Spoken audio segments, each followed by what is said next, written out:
You are listening to We Saw the Devil, an investigative and conversational true crime podcast that deep dives into fascinating criminal cases that are solved, unsolved, or ongoing. From America's Lori Vallow to Germany's Armin Meiwes, we examine and discuss the world's most shocking cases.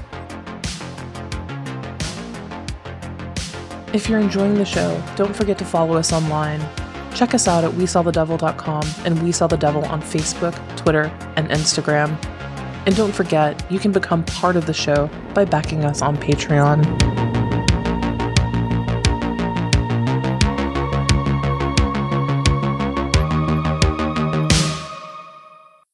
Hello everyone, you are listening to We Saw the Devil. This is Robin, and I am back with a true crime news episode.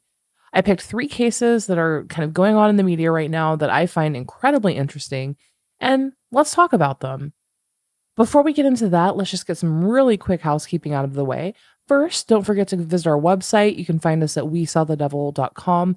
From there, you can find all of our social media accounts, and if you're liking the show, loving the show, and want to financially back it, which, by the way, a Patreon subscription does make a pretty good Christmas present for someone if you or someone you know is a huge fan of the show. You can find our Patreon at patreon.com/We Saw the Devil. And there you can get really cool stuff in exchange, like as a perk for backing the show, like merch, stickers, postcards, things like that. Really, guys, we are everywhere. It is not hard to find us. If you have any questions, concerns, compliments, which are always appreciated, or complaints, you can email us directly at info@WeSawTheDevil.com. I will reply as quickly as I can. And same goes for shows, like episode topics. I love taking episode suggestions. Our patrons get the first pick. I'm about to actually bring that to our patrons so they can help me get January set up and the remainder of December. So yeah, if you're interested, check out our Patreon or shoot us an email. And this is quite possibly the fastest intro I have ever done. One quick thing that I would like to actually mention is a correction in the previous episode. So in the previous episode, I had actually written and collected and researched that episode before one really important piece had actually been corrected. And that was the video that I played of supposedly of Ethan Crumbley, the shooter, coming and knocking on the classroom door and telling them that he was from the sheriff's department. And then the classroom freaked out after he said, bro. That actually was, in fact, a sheriff's deputy at the door coming to help the kids. Unfortunately, the articles that at the time of me writing and recording the episode had not actually been corrected. So I truly apologize for that. I do my absolute due diligence on this show to make sure that all information is accurate and credible. And that one, unfortunately, due to timing, is what happens after a lot of mass shootings, unfortunately, hadn't been updated at the time that the podcast was recorded. So I wanted to make sure everyone was aware that video is heartbreaking. I mean, it killed me. It brought me to tears when I first found it. But guess what, guys? That was, in fact, a sheriff's deputy. But let's get into it, guys. Now, this is a case that I've actually already spoken on. I've already discussed this a few months back after Josh Duggar was initially had allegedly downloaded child pornography. I covered that. I covered the initial charges. I covered the Quiver movement, what his family, the religious batshittery that his family is into, all of that. Guys, trial happened this last week, and he was found guilty. Now, for those of you who have not been paying attention, Josh Duggar of, the 4,645,000 kids and counting fame, was arrested in April of this year for possessing and accessing child pornography. The exact charges were facing 2 counts of downloading and possessing child pornography, and according to prosecutors, he both downloaded and live streamed, well, not live streamed, but he streamed it, known child sexual abuse material on his laptop. That laptop was at his used car dealership that he worked in May of 2019. Just gross. He did this at work. A federal agent also testified in his trial that some of the material involved children under the age of 12, including an infant. Absolutely grotesque, abhorrent stuff. If convicted, he would have been facing, well, he is facing $250,000 in fines and 20 years in prison per count. So, found guilty, all the counts, that's $250,000 per count in fines and 20 years in prison, also per count. So 40 years and $500,000. But don't forget, guys, back in 2015, let's just discuss this as a whole. And again, I've already touched on this in a previous episode, but like, I am so utterly disgusted by few people to this degree. I think it's worth, touching back and circling back on. Don't forget that back in 2015, it was unearthed that Josh himself had molested 5 underage girls, including 4 of his own sisters and their babysitter. Now, again, I went over that news in an episode a few months back, along with the Quiver movement. But for those of you who are not aware, the Quiver movement is kind of like a very, very, very conservative far-right movement. It's a religious doctrine that the Duggar family subscribes to. And basically, they believe that women and Christian families should have as many children as they can so that they will be good little Christian arrows when they grow up, hence Quiver. The idea is to populate the earth, basically control by population. Like, we are going to fuck into dominance, right? Like, that's literally what they're doing. Josh never actually faced any charges for molesting any of the underage girls, his sisters, anything.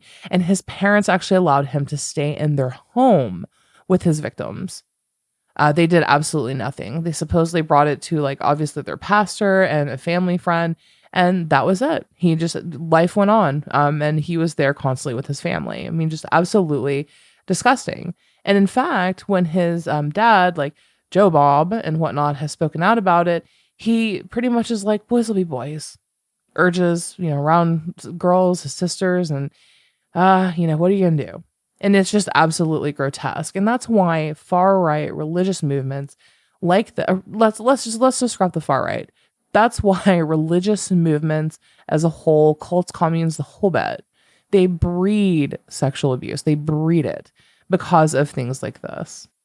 So finally, Josh Duggar, the disgusting bastard, saw his time in court last week in Fayetteville, Arkansas. Now, Josh's defense team argued that someone else, some random stranger, had driven up to his dealership and remotely accessed his office computer and downloaded the child pornography. They said that someone hacked into it to download it. Unfortunately, that defense did not actually stand. The trial lasted 6 days, and the defense called 2 witnesses, and I love this so much. I'm going to submit it to Oprah to be one of her favorite things.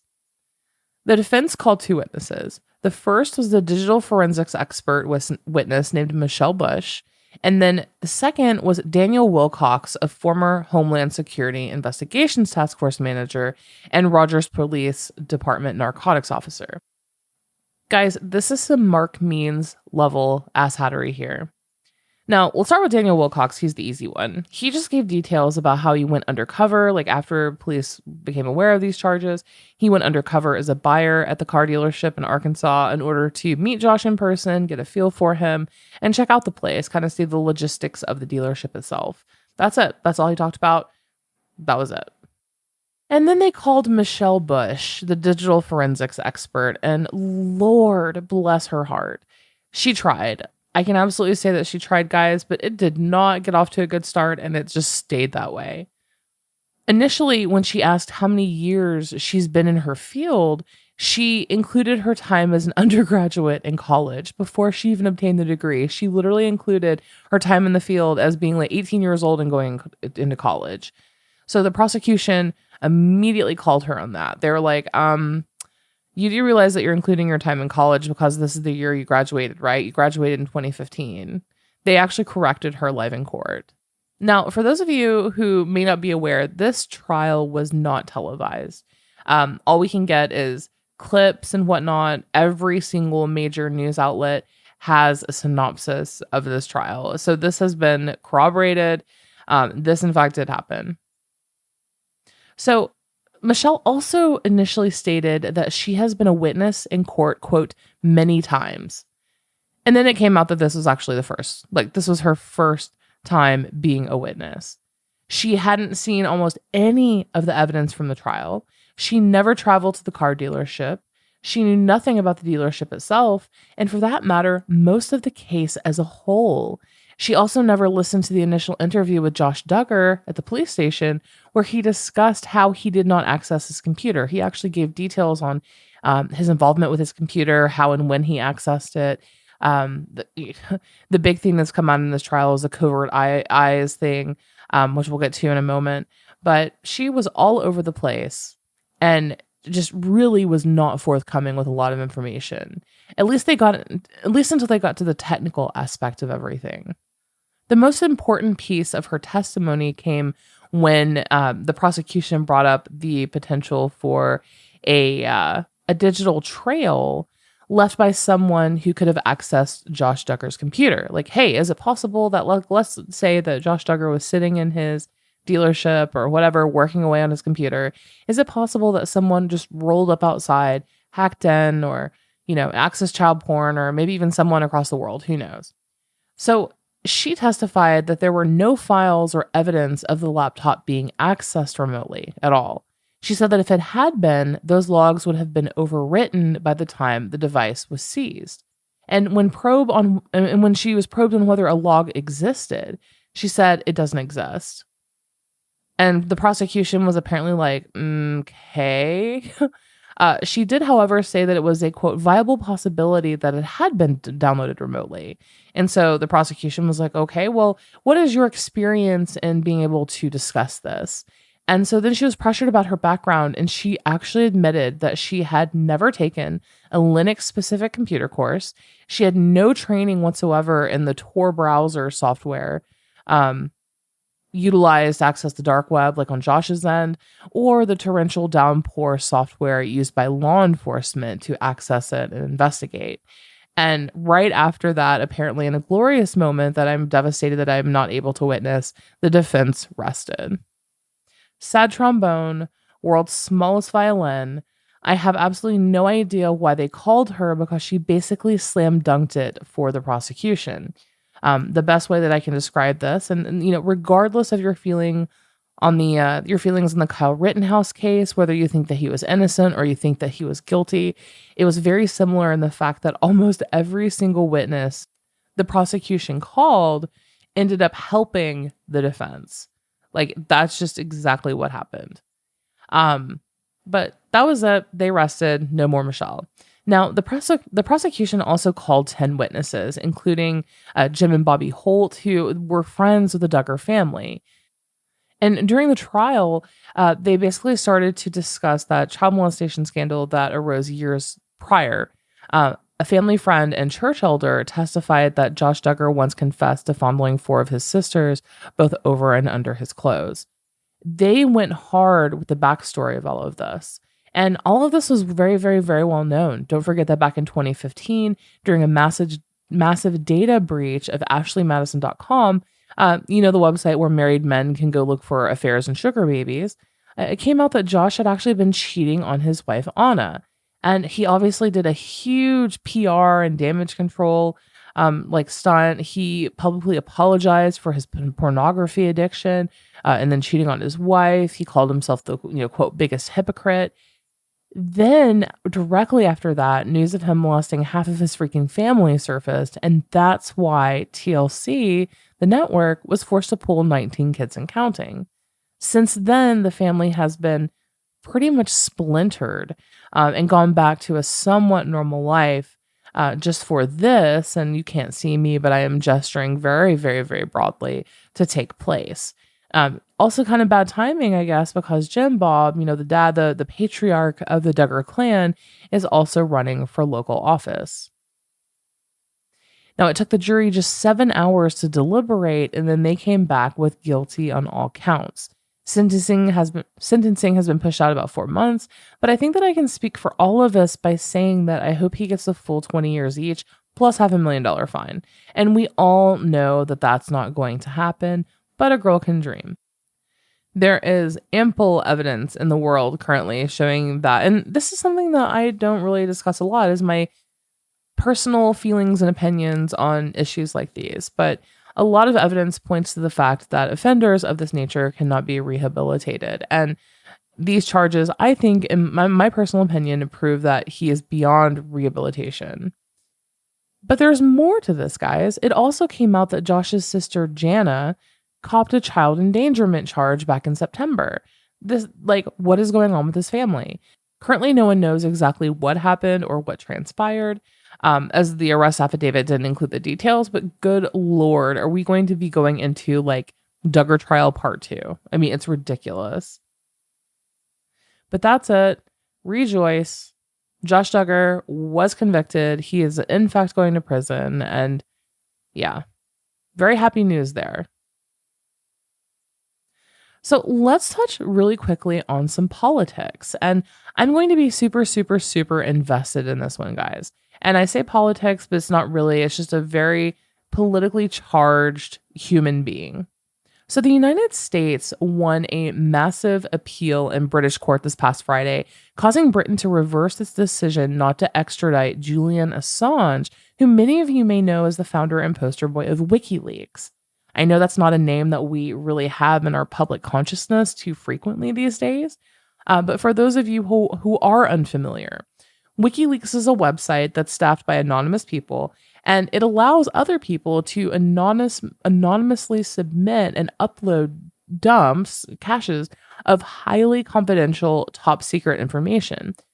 This is usually about, say, like world governments, massive corporations, and past dumps have included everything from private emails of world leaders, military videos, suspicious spending, fraud, and torture. But WikiLeaks is probably most well known in the United States as it published a video by the U.S. Army intelligence analyst named Bradley Manning. Bradley Manning is now known as Chelsea Manning, so any reference going forward will be Chelsea Manning. Now, Chelsea Manning was an analyst in the Army who came across the video and was disturbed by it. And the video, as it was released by WikiLeaks, is now known as Collateral Murder. It took place on July 12, 2007 during the Iraq War. Now, in the video, it is edited. It showed a crew aboard a U.S. Apache helicopter firing at men on the ground and killing most of them. They then began to laugh hysterically, they throw out a few racial slurs, and then they congratulate one another. The problem is that all of the men killed were civilians, believed to be unarmed, and there were 2 Reuters journalists in the crowd. After the attack via helicopter, U.S. ground troops then went into the area where they fired on an unmarked van, killing men, women, and severely injuring 2 children. I believe that the girl got like bullet shrapnel in her eye and like lost it. It hit her stomach, and the little boy that was with her, I believe it was her brother, also got heinously injured as well. And they were completely unrelated. And then it was caught on audio again from that Apache helicopter, and the people, like, you know, the crew being like, well, serves them right. Maybe they shouldn't bring their damn children. From there, there was a firefight in a local, like in that same square where all of this transpired. There was another firefight that made its way into an apartment building, and multiple people were hit by missile attacks from there who were innocent as well.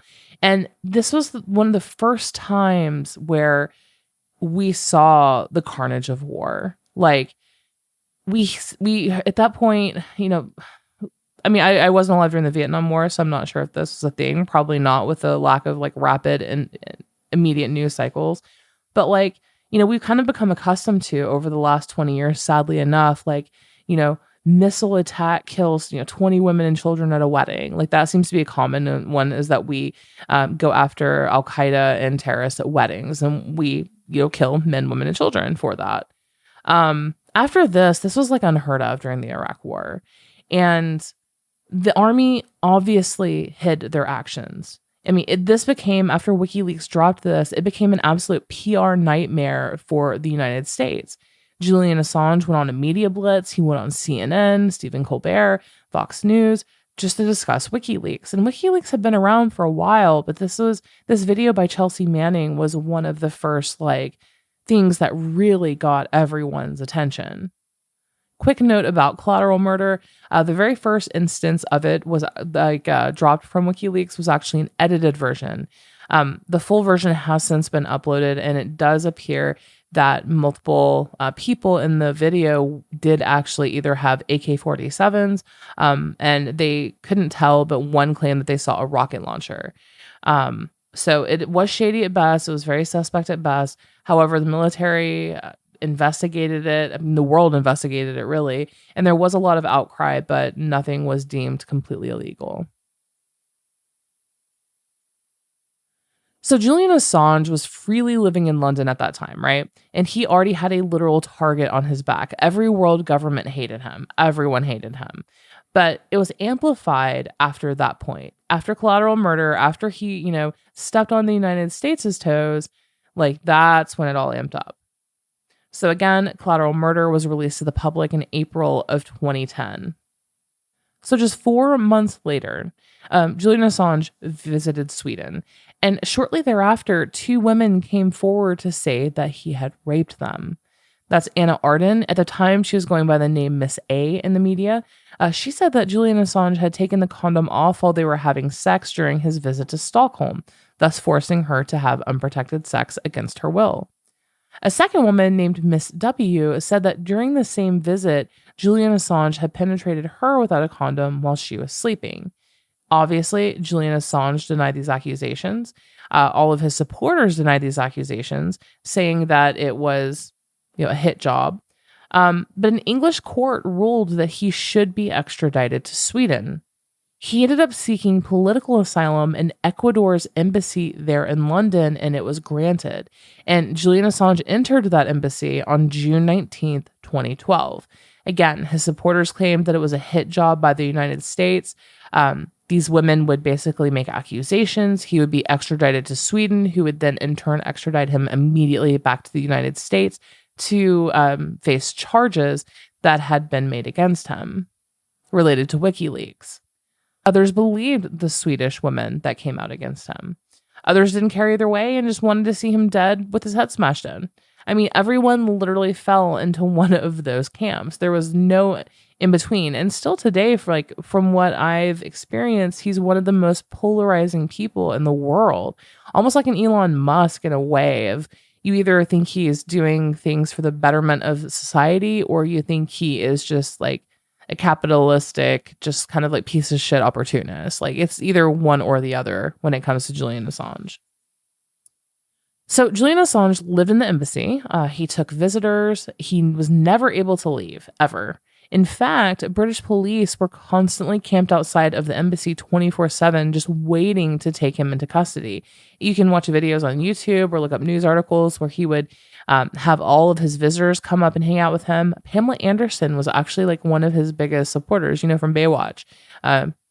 She was one of his biggest supporters. She would visit him all the time, and to the point where they believed that they were maybe even dating. But he could not leave. The most he could do was come out onto his balcony. Now, in 2015, the statute of limitations against the sex charges expired in Sweden, and then they dropped the case. Sweden dropped the case against him for that.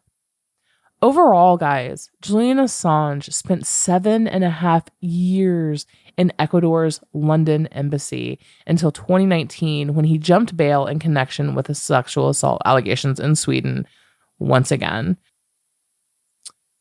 He was then jailed for 50 weeks for breaching bail in that case, but has remained detained ever since on the grounds that he is a flight risk. So he is actually in prison. Now, since being in prison, he has suffered a stroke and his health has begun to fail.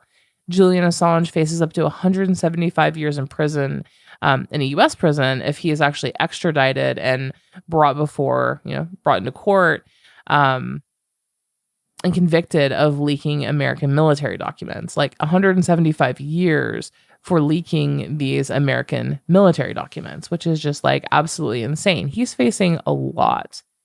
And if you recall, it was one of Donald Trump's big campaign promises to bring Julian Assange to justice. And Hillary Clinton herself famously talked about killing him in a drone attack during Obama's presidency, when it was getting amped up again, when WikiLeaks was starting to put a lot of stuff out. Heard them being like, why can't we just kill him with a drone? I mean, that's how much world leaders hate this man. Even Amnesty International describes his arrest and prison as a travesty of justice. So again, it goes back to separate camps. Some think of him as like a whistleblower hero providing a very good service so that everyday people like you and me can understand and have that curtain ripped back on like world governments to see what's really going on. Others think that he's putting governments into disarray, that all countries do it. Why do we have to show our dirt? Type of mentality there. So I find it fascinating. I find it so fascinating. But what do you guys think about WikiLeaks? Does releasing top secret proof of like corruption, war crimes, extrajudicial executions, does it help our world? Does it shine a light on the misdeeds of our world governments so that we should be able to hold them accountable? Or does it cause more damage than it's worth? I love the debate surrounding WikiLeaks and Julian Assange. So again, reply on our Instagram or Facebook post for this episode, guys. Let me know what you think. Are you a Julian fan? Are you not a Julian fan? Same kind of thing with Edward Snowden. Do you believe in what he leads and what he did, or do you think that he is a traitor? Let me know what you think. As promised, guys, this is a pretty quick episode today, but the last piece that I wanted to touch on really, really quick is the Jussie Smollett trial. And this one was a doozy. Now, if you're at all interested in drama, this is a case to watch. This is the case to read the transcripts or catch up on, guys. So Jussie Smollett is an actor on Empire. He's been in a handful of things. Empire is probably his most famous and the reason that you may have heard of him or why this even made it into the news orbit to begin with. Well, he was just found guilty on 5 of 6 charges of felony disorderly conduct by a Chicago jury for making false reports to police that he was a victim of a hate crime. And again, you have to read the transcript. You have to catch up on some of the YouTube videos where they tell you, give you a play of the trial. It involves like gay bathhouses and like all this crazy stuff. Well worth a read. It's fascinating. But I digress. What exactly did happen? Well, there was a kind of like a precursor to this. On January 22nd, 2019, the Chicago studio where Jussie worked received a letter in the mail. Now, in that letter, there was a white powder. It was later determined to be Tylenol, like crushed powder Tylenol. And there was a stick figure of someone with a noose around its neck hanging from a tree. On just 7 days later, exactly, Jussie called police and reported that he had been attacked by 2 white men while walking back to his Chicago apartment after grabbing a Subway sandwich at 2 a.m. Jussie claims that they hurled racial and homophobic slurs at him, they beat and kicked him, and then doused him in bleach and put a noose around his neck. He had very, very, very, very minor injuries. He also claimed the 2 men said, "This is MAGA country." After allegedly fighting off the 2 men, he made it home and called police. Quite a story, right? Well, a few things immediately became suspicious right off the bat that made this entire situation just seem completely unlikely. First, the day that Jussie went to the Subway, like to pick up a sandwich at 2 a.m., was the coldest night in Chicago that year. It was the middle of a polar vortex, and no sane human, much less a celebrity, would likely go grab a Subway sandwich at 2 a.m. walking in sub-zero wind chills. There's just no way. Secondly, the damn Subway sandwich came back to haunt him. For someone who to be the victim of a horrible attack, right? Like imagine you're going to Subway, you pick up your sweet little footlong, and you're walking back to your apartment, and someone attacks you for whatever reason, start beating, kicking you, putting a noose around your neck. Are you going to cradle that Subway sandwich like it is your actual human baby? Probably not. You are going to throw or drop that shit and you're going to try to get out of there. However, not Jussie. When police were dispatched to his apartment to to interview him, interrogate, see what was going on, that Subway sandwich was properly wrapped and sitting in his home. That was gold to him, guys. So when police arrived and they saw that, they were like, probably not, we're going to guess. But in any case, he was in fact found guilty of 5 out of the 6 charges. And those were for each separate time he was charged with lying to police in the days after the alleged attack. Now, he was acquitted on a 6th count of lying to a detective in mid-February, weeks after he said he was attacked. But again, I urge all of you to go back and read the transcripts or like watch the video. It's absolutely crazy. And basically what happened, without going through the whole case as a whole, is it's suspected that he actually hired, well, it's a fact now that we know, that he hired 2 brothers to attack him, to say these things, do these things. That is what he is charged in. Now, he's still maintaining his innocence. His attorney has said that he is going to appeal, but it's a pretty ironclad, like, open and shut case. There is actually footage of one of the brothers buying the supplies at the noose and bleach and stuff at the store directly before he attacked Jessie. There's a copy of a check, a $3,500 check, I believe, that was paid to one of the brothers. That check has, in fact, been linked to Jessie. And Jessie has been suspended from Empire. He essentially, like, ended his entire career involuntarily. The 2 brothers have come forward and just confessed to all of it and, like, let them know, told everyone exactly what happened. It's crazy. And furthermore, I'm just going to, like, take to task my fellow liberals on this one who are like, we should just leave him alone. No. No. Would you, here's my issue with that. I'm all about accountability. So when you have a woman falsely accuse a man, which again happens so rarely, statistically speaking, it happens so rarely. When you have that happen, and it really does happen, that directly affects other survivors who are brave enough to use their voice to report. It immediately puts this sense of skepticism on them, a sense of additional shame, and it really puts them through the ringer. So just as I feel like women who falsely report rape or abuse should be held accountable, potentially even receive, like the sentence that their abuser would. I don't know, but like the false charges shit, not okay. And I feel the exact same way as a member of the LGBTQ plus community, that of people like this who falsely report hate crimes. Now, it is really, really, really difficult in most states to even have a crime classified as a hate crime. There are some cases, and I know all of you have witnessed it, where a case was a clear, cut and dry instance of hate crime, usually against a person of color, for whatever reason, that does not get classified as such. It's really hard to actually get that classified. So for someone like Jussie Smollett, who has the wealth, like he's on a super successful show, he's known by a lot of people, to use any sort of level of privilege or power to come out and lie and say that he was falsely attacked.